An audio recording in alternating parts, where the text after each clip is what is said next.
snakes have begun to hatch.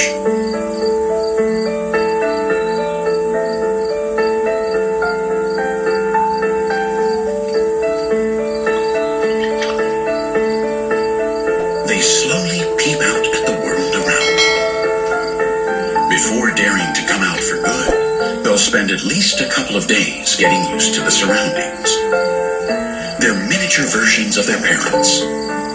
They need no more help than their instincts. Their yolk sacs have provided them with enough reserves to be able to go several days without eating. And she's found a good hiding place to lay her eggs. A hole under a tree trunk. The temperature and humidity are just right for her eggs to develop.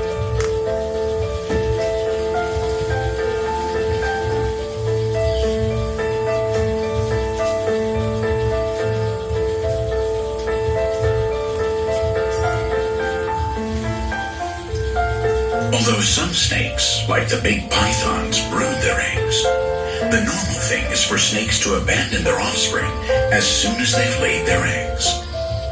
Their maternal instinct goes no farther than looking for a safe place to hatch. Independence is the rule that governs the serpent family. Independence between mothers and children, and between males and females. They don't form couples. There is no collaboration. They have no relationship beyond copulation. And they don't even have to see each other every mating season. Some snakes have a superpower that enables them to store the male sperm for years, while they wait for the right environmental conditions to fertilize their eggs.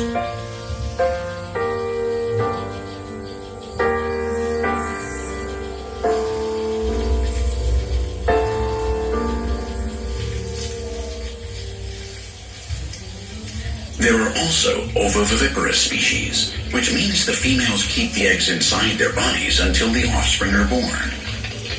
Such is the case with boas, sea snakes, and vipers. Their variety and adaptability is the snake's greatest superpower. And thanks to that superpower, snakes have colonized most of the planet's ecosystems. There are lots of snakes in rainforests and wetlands, but we also find them in cold regions, where they have learned how to hibernate during the toughest times of year. In some latitudes, they are only active half the time. They need temperatures above 20 degrees Celsius to be comfortable and responsive. They love the sun.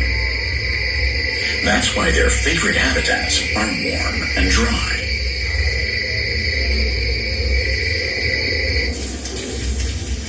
For them, the Earth's toughest deserts are paradise.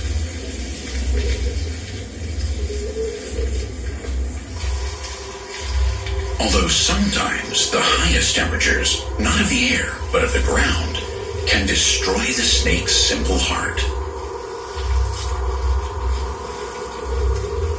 They have to be careful.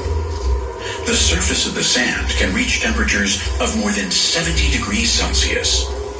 It's scorching, so the less contact with it, the better.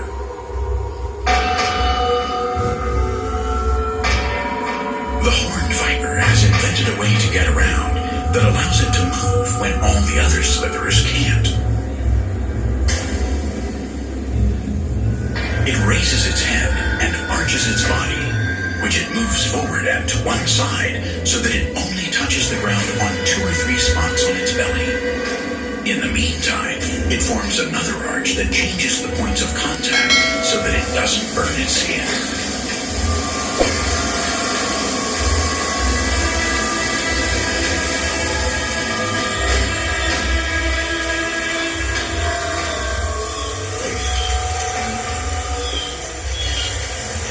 The little sand boa is also a super snake with unique adaptations. The scales on its skin are flat. Its tiny eyes are partially sunken into its head to keep friction to a minimum. and its tapered snout is designed to let it dig more easily into the sandy soils where it lives. Creatures. That's why when danger appears, snakes rarely try to escape, but prefer to hide instead.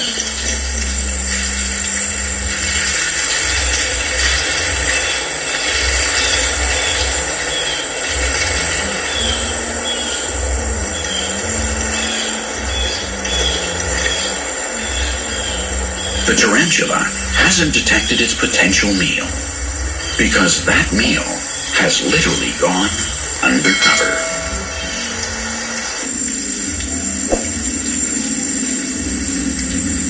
The tactic of burying themselves is used by several snake species that live in sandy ecosystems. It's the only available hiding place.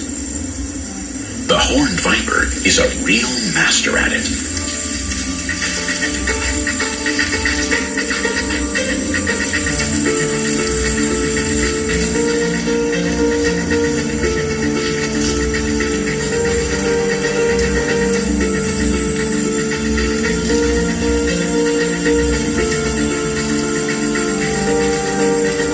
This extraordinary adaptation probably emerged as a way for the snake to protect itself from the sun's rays. And once they had learned how to bury themselves, they discovered the enormous superpower of invisibility.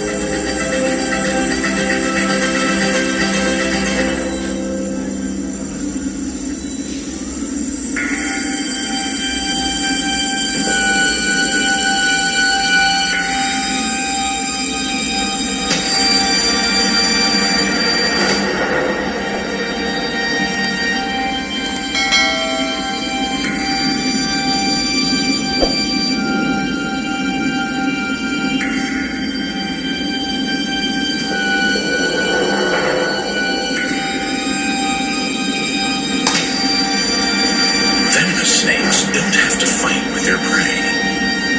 They appear to let them escape, knowing full well that they will soon catch up to them when they're dead.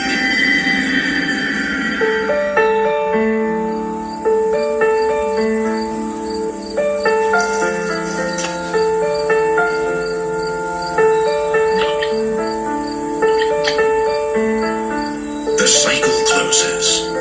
After 2 months in their eggs, the baby snakes have begun to hatch.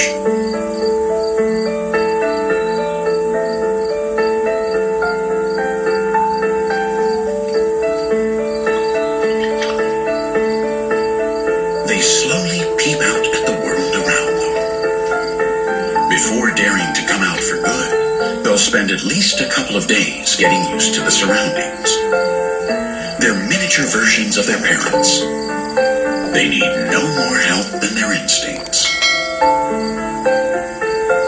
Their yolk sacs have provided them with enough reserves to be able to go several days without eating, even a few weeks if they don't find any prey. Although they know how to kill from the very first day. It's true that some snakes represent a real danger for humans, but they're a small minority. The World Health Organization says that barely 200 of the 3,000 known snake species are potentially harmful. And let's not forget their role in the ecosystem and in our surroundings. They're crucial to maintaining the balance. Without them, neither you nor I could survive. They never want to provoke the tragic incidents that some of them are involved in. They don't seek us out. They don't chase us. They aren't out to get us. No animal has bad intentions, and snakes are just like any other animal.